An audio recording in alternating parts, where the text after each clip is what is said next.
আসসালামু আলাইকুম। আপনারা সবাই কেমন আছেন? আশা করি আপনারা সবাই ভালো আছেন। আলহামদুলিল্লাহ আমি ভালো আছি। তো আপনারা দেখতে পাচ্ছেন এই খেজুর, এই জায়গায় মিনিমাম 200 থেকে 300 খেজুর গাছ আছে।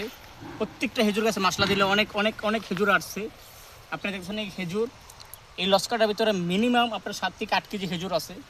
এমনি দেখতে যা ছোটো, মশলা অনেক বড়, দেখছেন অনেক প্রচুর খেজুর। আপনারা দেখতে পাচ্ছেন এদিকে পুরোটাই খেজুর বাগান, এই জায়গায় মাজরাটা পুরো খেজুর বাগান। আর এই যে এইগুলো গাছগুলো দেখতেছেন, এই গাছগুলো আপনার এই জায়গায় গরু আছে বা ছাগল আছে, এদেরকে খাওয়ায়। মূলত এটা খেজুর বাগান, ঠিক আছে, পুরোটা খেজুর গাছ। আমাদের পাশে আমাদের কোম্পানি, আমরা এই কোম্পানিতে কাজ করি। আজকে আমাদের কোম্পানিতে পানি নাই, বিদায় ইধারা আসা। ইধা এদিকে আপ দেখেন, এই জায়গায় আমরা গোসল করছি আজকে।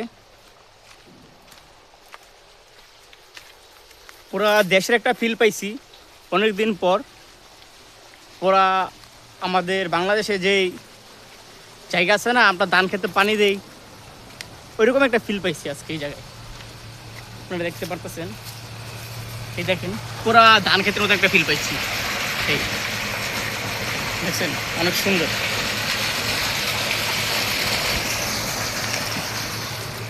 এটা হচ্ছে আমাদের আমাদের কোম্পানি, আমাদের ক্যাম্প। আমরা মূলত ওই ক্যাম্পে থাকি। আর মূলত আমরা সবাই সবাই বলতে এই জায়গায় 3-4 জন আছে, গোসল করছি আমরা।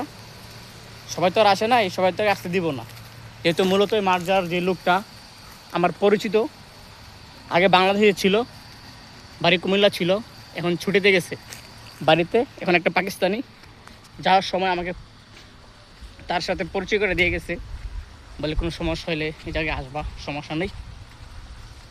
মূলত আসা এই হচ্ছে আমার এক ভাই, ঠিক আছে, উনি এখন গোসল করছে। আমরা দুপুরবেলা গোসল করে ফেলাইছি, ওনার কাজ ছিল, একটু বিজি ছিল, তার জন্য একটু দেরি হয়েছে গোসল করতে।